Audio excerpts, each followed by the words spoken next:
Welcome to another episode of the Profitable Home Services Podcast. This is the podcast where we uncover profit leaks, and sometimes we find them in a variety of places.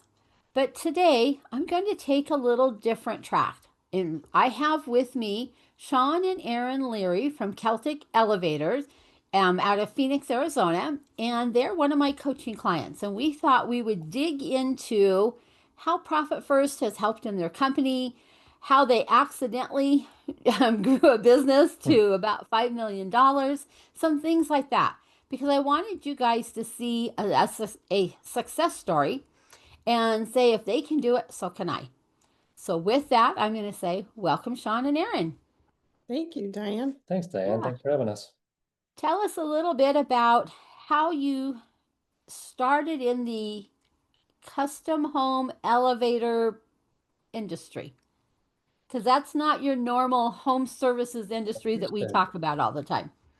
I think you should tell them this story. It is Just I got dragged into it by my hair. Yeah, it's interesting. So my parents back in upstate New York started doing accessibility equipment, wheelchair lifts and ramps and different things like that. And then we eventually got into some of the home elevator stuff, more looking at it as an accessibility product. And then we soon figured out that this was more of a, or definitely could be more of a luxury, high-end kind of more of a luxury item. And I just fell in love with it when we started doing it. Like it was just so much fun to me. I did all of the training and all of the manufacturers, traveled all across the country and stuff, doing training with different manufacturers. And it's just so cool. The houses that we get to go in, the people that we get to meet, just kind of fell in love with it. And yeah, and Erin just got kind of tugged along as we went, following, I guess, my dream of what we're doing. So, and being there to help when she can. All the way All the across the time. United States, Yeah. from New York to Arizona. So what brought you from New York to Arizona? Am I still going, Erin? Yes. Opportunity. Yeah. Okay. It was working for my parents, and again, I love them to death. They're fantastic, but I wanted to expand more on the home elevator side, and I wasn't being allowed to do that within my parents' company. So we had to make a decision in what we were going to do, and had an opportunity to move out to Arizona, and probably the best thing that we probably ever could have done for ourselves and our family. I think like it's just been an incredible journey. For sure. Very good. Yeah. Yeah. 15 years later, here we are. Just hit our anniversary actually last Friday. 15 years. Wow. Congratulations. That Thank is you. a big milestone. Yeah. It is. The statistics of a business lasting 5 years are pretty slim, let alone 15. I know. Trust me, Wow. even when we look back and talk about it too, it's like wow, did you ever believe that, this is where we would be? Like it's pretty amazing. Right. It's And been it's been its goods and its bads, just like oh, yes. anything, but Yeah. the good and the benefit to it all is worth it. hmm So And now you've got your kids starting to work in your business. Yes. Actually, right now, all three of them are working for us. Uh-huh. yeah. Our oldest daughter, Summer, is supporting Shaun. My middle daughter is supporting me. And Braden is working in our warehouse, and he directs all of our shipments and orders in and orders out. Yep. It's kind of crazy. It's a little mini me. Yeah. He gets very excited about elevators just like his dad. Uh-huh. Well, that's good though. It's the little things in life. Elevators, okay. Elevators is what does it. Everyone's got their thing. We went to a party last weekend and Braden was like, I was talking about work to some people. I'm like, oh. And I'm thinking, oh, you make me so proud. Can't help but love it. Well, I know when we first found each other was, I'm trying to think how many years ago? 4 or 5? Probably Yeah. Maybe 5. somewhere right around there. I want to say it was around the 7-year mark that we were in business that we started Profit First. Okay. Because after at our 5-year mark is when the tax scare story started, and that's where Profit First came to be. Mhm, I think I found you more on the tax saving side to be initially mhm. because you But were we were paying, looking for somebody who knew Profit First. right. Because we were doing it in a lot of the people that we were working with didn't know anything about Profit First, so it was very hard to like explain it to people that didn't understand. So using Profit First was how we started searching for CPAs and accountants and companies that could help us take the book and put it into our company and what we could do. Okay. So I'll tell you the story. So, when you open a business, the first couple of years, you go to do your taxes and you get a little refund back because your company didn't make any money or you don't know anything. And it's like awesome. Woo, you just walk out of the room and wipe the sweat off your brow. Like that was good. I think it was our like 5th year in business. We sat in a meeting with a CPA, and he told us that we owed. Now, this is going to sound like, I don't know if it's a lot of money or a little bit of money, It was a lot. but for at the us. time, he said we owed $56,000 in taxes. And I And just you, started crying because oh I yeah. didn't have $56,000. And I'm like, where the heck are we going to get $56,000? So we had, And he probably told you fairly close to the end of tax season. You oh didn't have a yeah. lot of time to come up with it. I think it was like 3 weeks, something like that. Like we had to Mhm. like come up with this money. So we had to make payments to the IRS because we didn't have it. And then I said, and Shaun was like, we need to figure out something so that this never happens again. And it's kind of where Profit First like started coming in because we started taking certain percentage of all the money we brought in and putting it in a tax account and putting it in this account. And we have never, since that year, had a tax season where we didn't have the money that we needed to pay in taxes. In fact, I believe we've always had way more than we needed at this point because that was the account we were going to put all the money in because Erin was not going to sit in that office and cry like a little baby ever again. Yeah. But that is So, something that you should be super proud of. Most people take a couple of those kind of whippings before they realize they need to start putting money away. Because I see the cycle.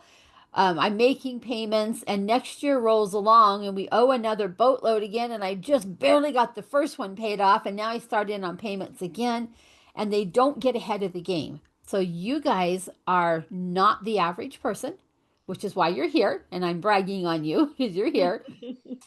You quickly realized you needed to do something different. yeah, And so you were willing to go without certain things so that you could fund that tax account. yep. Yeah. And then Because we it's moved Profit First from our business into our home. So now we do it in 2 different places. okay. We do the Profit First method with our home finances and the money that we pay ourselves or our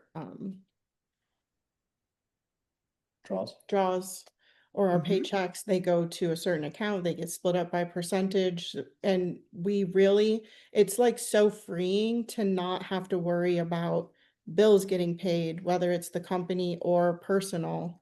The money is just there and it's always there and it's always ready to, you know, go to what's needed to be. I mean, all the way right down to our, household decor.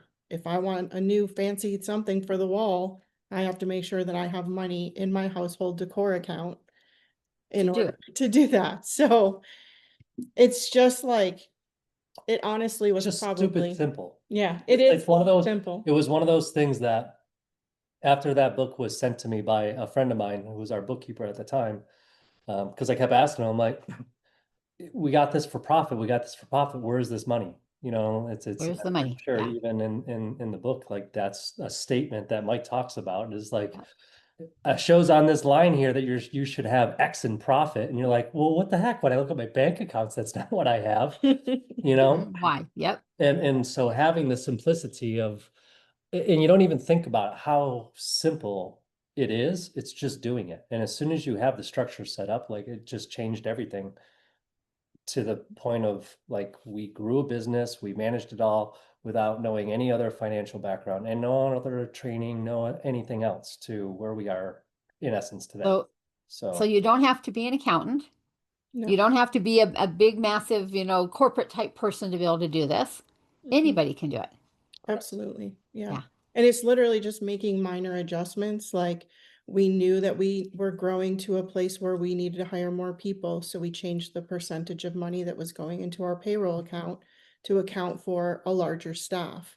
Or if we're selling more elevators, it goes into the equipment pay accounts to cover the cost of the elevators. You just make small little tweaks in your percentages to account for where you want to go or what you need in the next 90 days, 180 days. Like, we do like short quarterly. This is what we have this quarter. This is what we have upcoming this quarter. How do we need to adjust to make sure that we don't have any surprises? Shaun, I think Erin's going to get all kinds of job offers coming off of this. She's taking everyone. She's taking. Oh, goodness. We don't want that. Erin's got her hands full. Yep. Yes, my hands couldn't get any fuller. Well, I'm just amazed at the growth I've seen in you guys since we first met. Just your understanding. I know when we first met, Shaun, you and I have had different conversations, and so have Erin, that you knew nothing about your numbers. And so you accidentally grew a business to $5 million and it was profitable, which a lot of businesses, when you don't know your numbers, you can grow that top line to 5 million, but the bottom line doesn't follow. Right. And I see people with 2 and 3 and 4, maybe 5% net profits. And it's like they're just barely hanging on, even though that top line's big. But you guys, because you did profit first, even though you didn't really understand your numbers, having those profit first accounts is probably what saved you. Oh, absolutely, without question. Absolutely. Yeah. Yeah. If we didn't have that and we kept going down that same road, I don't know if we would have made it another, couple of years. But yeah, No. just It's kind of a little bit of dumb luck, simple, keep it simple, stupid, Right. and that's kind of what a lot of things is, as human beings, we always try to overcomplicate stuff. And even Mike talks about that in the Profit First book is don't screw with it. Like just do it. Just follow the system, blindly follow it. If you start making it too work. overcomplicated, which I did try.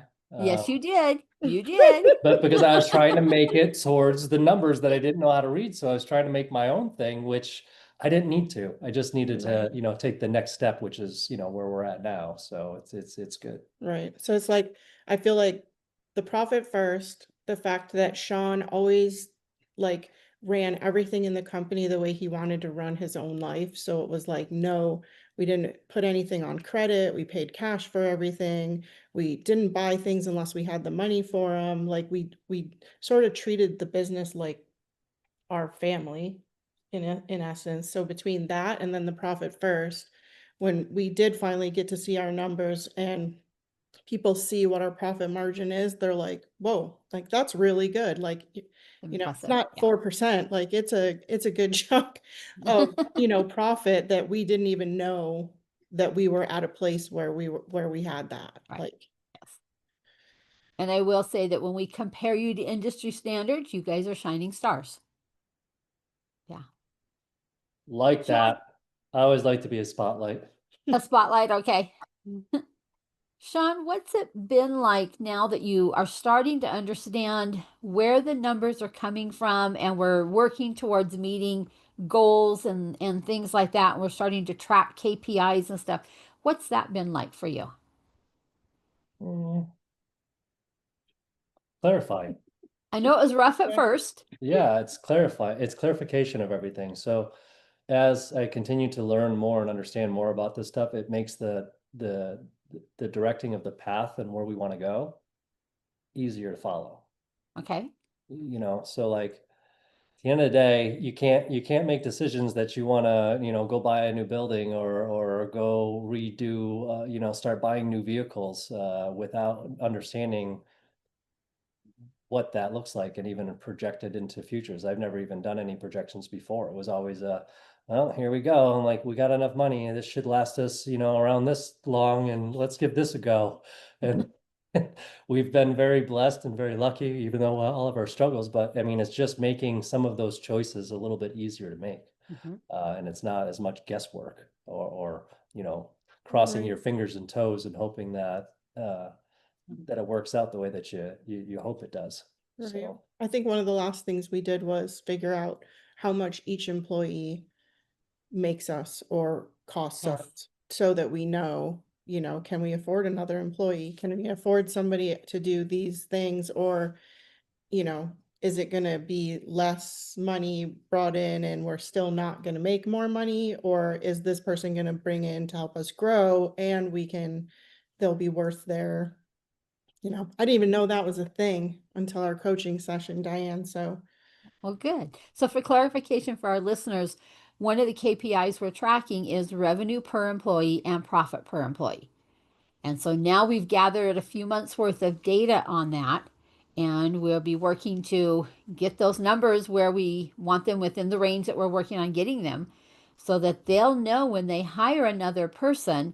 It'll take a few months because it always takes a while to ramp up a new person, but once this person's up to speed, they should be contributing X amount to revenue and to bottom line profit. So now it just becomes a numbers game. At what point do we bring in the next person? Instead of, oh no, can we afford to bring somebody in? Should we? Oh no, maybe is it too early? Are we waiting too long? Back and forth before we make a decision. right. So, yeah, I was excited when we added that KPI into your group. I think that'll help a lot. Yeah. I agree. So, Erin, for you, you had your fingers in the numbers a little bit, but you had a bookkeeper carrying most of the weight. Your fingers have been in these numbers a lot these last few months. How has that been for you? Kind of the journey into I'm back into the numbers. I know what's going on in this company. So I think what was happening was the bookkeeper is not in our day-to-day operation, so she didn't really understand where things needed to be categorized or how things needed to be tracked. So, just taking the generic QuickBooks category and putting things there, it really didn't make sense for what we needed to see.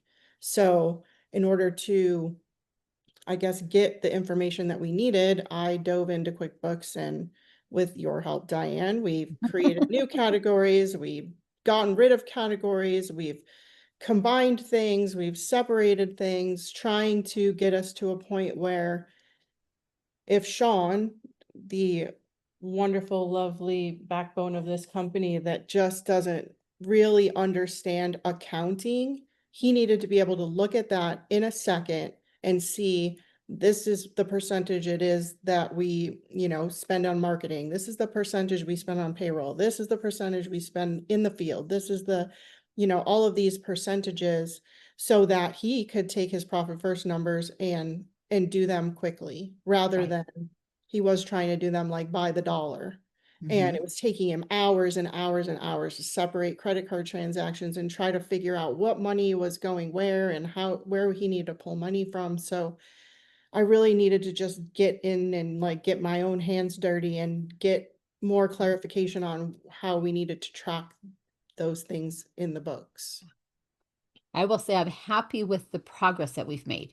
It's not perfect, but boy, it has come a long ways. It's way different. For sure. Yeah. And it's gonna get better because we did just hire a new accounting company that is gonna be going a little deeper into QuickBooks, like out of my, range of, I don't know anything about QuickBooks, so that I'm sure they're going to do way better than I could, getting like our payroll numbers entered into QuickBooks with taxes going into cost of goods and all of the things associated with employees that work in the field versus employees that work in the office, like just getting those nitty gritty tiny numbers to the correct places so that we really have a clean snapshot of how much money we are actually profiting and where our cost of goods is and those things. Because that's another one of those KPIs that we're tracking is what's your cost of goods percentage and what's your gross profit percentage.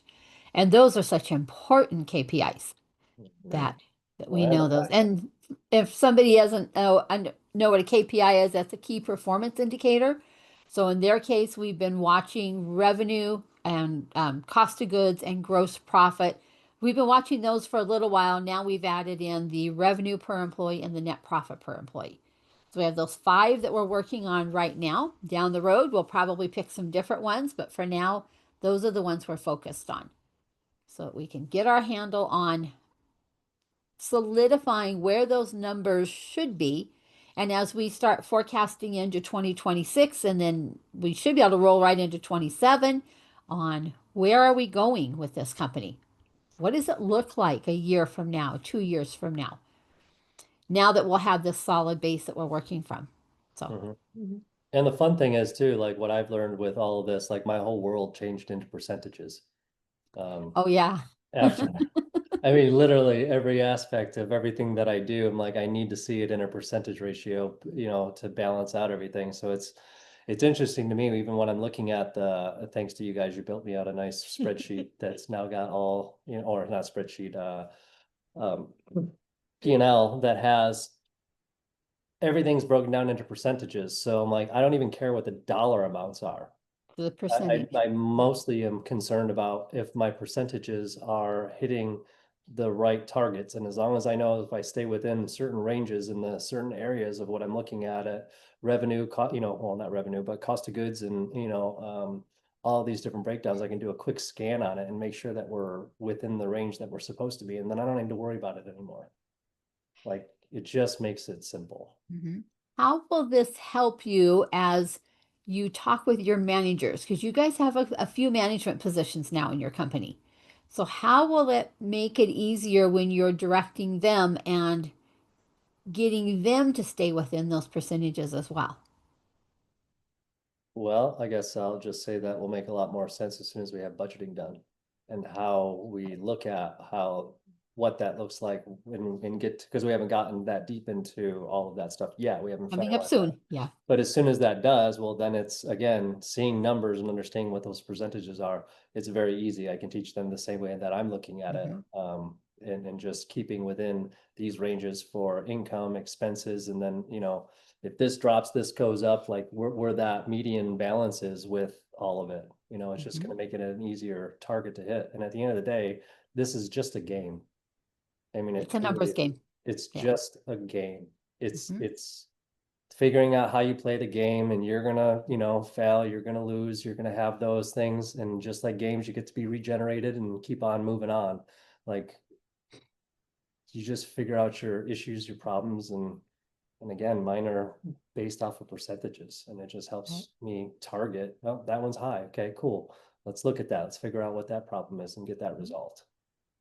Right. So, And we could play those So- games because we have the money that we need in the places to pay the it's a things. So if the game doesn't work, we don't go out of business. Right. Right. Yep. As I say, a point of clarification for our listeners as we were talking about forecasting, I usually call that a profit plan. We decide what do we want next year. We can guess about what the top line revenue will be, and from there we determine how much profit do we want in a percentage, because Shaun's now totally in my world of percentages.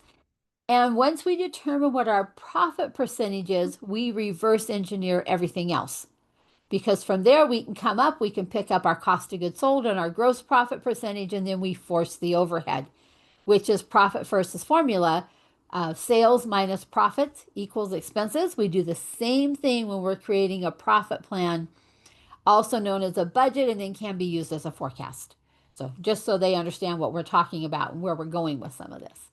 So Yep. we've created a budget for 2025, and now we're getting ready to create a budget for 2026, which will be our profit plan. Just worked in a different order than the traditional budget, where you budget out your revenue and then you work all your cost of good and your expenses and you see what's left. We do it in a different order because we Yep. want to protect that profit, and we'll do what it takes to make it work in between. So, That's all right. right. Got to have enough money, your tools to keep on, Yes. growing and working. So, which is why we have to have these percentages and we have to monitor them closely. correct. Yeah. Yeah. What else has been kind of a big aha or an eye-opening thing to you as you've been working with me in our Profit Transformer coaching program?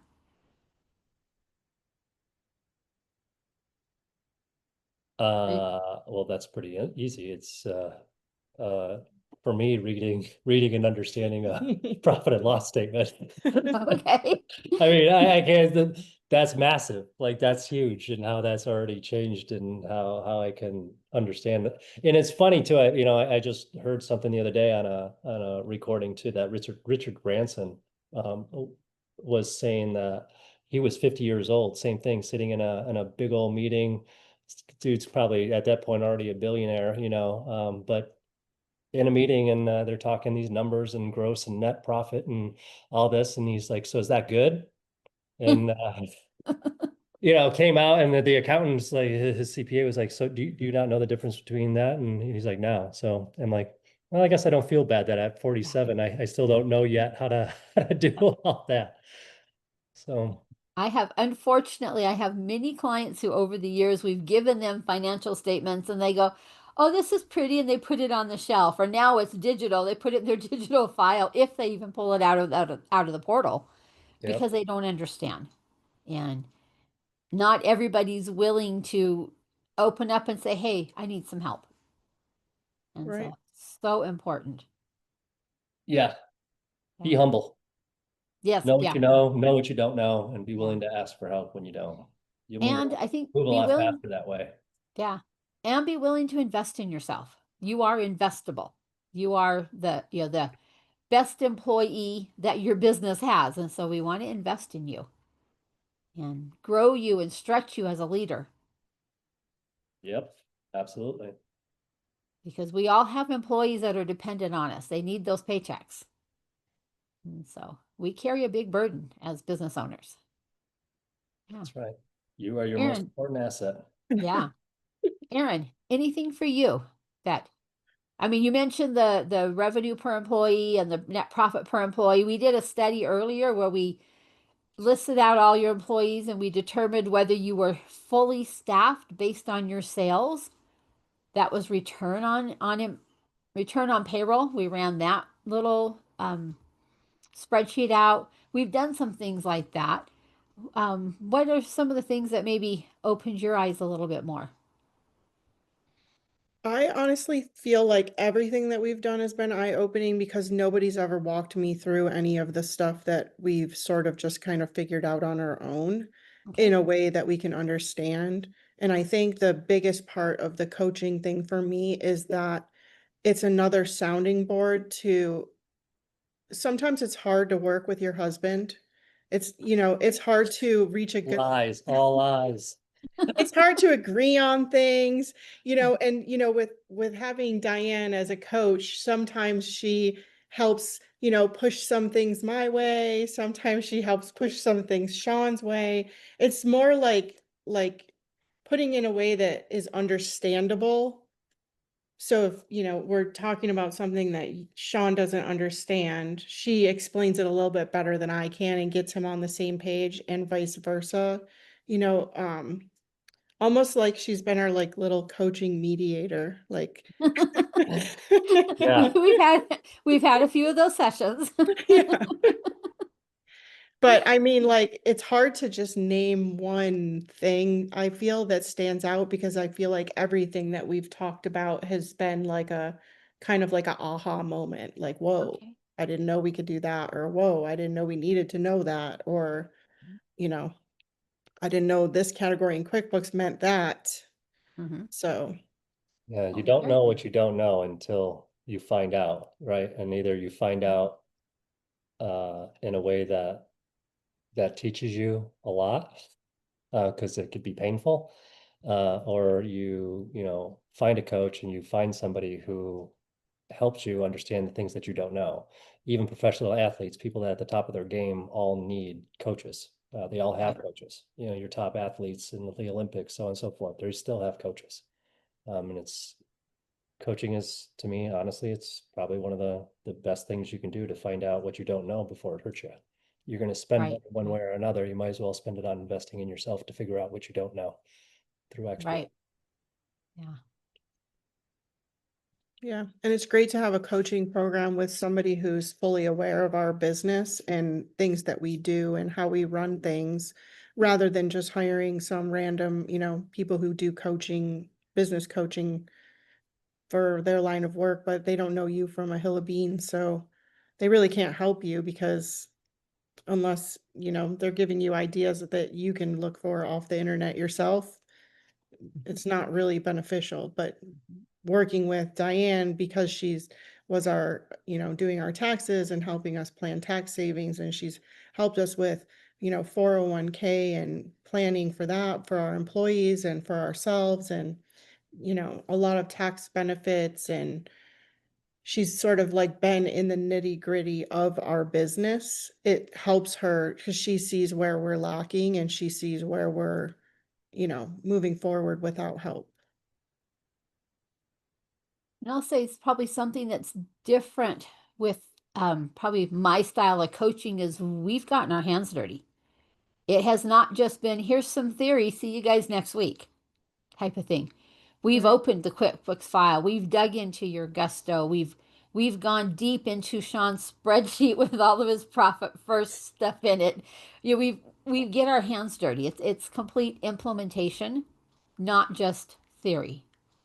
And hopefully that's helping you guys have a better understanding. Because theory you can get all over the internet. Right. Yeah. For sure. Practical is always good, especially when it pertains, because so many times you can talk to different people and get theory, but until you can figure out how to apply it to your business, it still doesn't make sense. Because Right. everyone's business is different in their own way, and the people that operate and run them think differently. There's a general standardized way of looking at it, but as you both know, especially, I'm sure there's way more people out there like me. I'm not standard. I don't think standard. It's just different. So quirky, odd, and learning, having somebody who understands some of that stuff is I'm it, here for you, Erin. I'm here for it you. does it does make a difference. Oh, What do you want? nothing. If you weren't kooky and quirky, we wouldn't be where we are right now. So Yeah. So we take it and run with it. Yep. Yeah. Yeah. So how about any parting or final thoughts if somebody was, let's say, well, because this program we reach pretty much all home service business owners. If somebody was thinking about profit first, I don't know, will it work for me? Coaching, I don't know, that's a lot of money. I don't know that I want to invest that kind of money. What would you say to that? well, I would say, first of all, profit first absolutely will work for everybody. If we can do it in our home and our business, it's easy. It does what it needs to do. And if you follow it at the end of the day, you're gonna have success in the fact that you're gonna have the money that you need to do the things that you need to do to grow. And as far as coaching, if you get the profit first nailed down, you just got to make sure you have a category for coaching, and then you'll always have money for that too.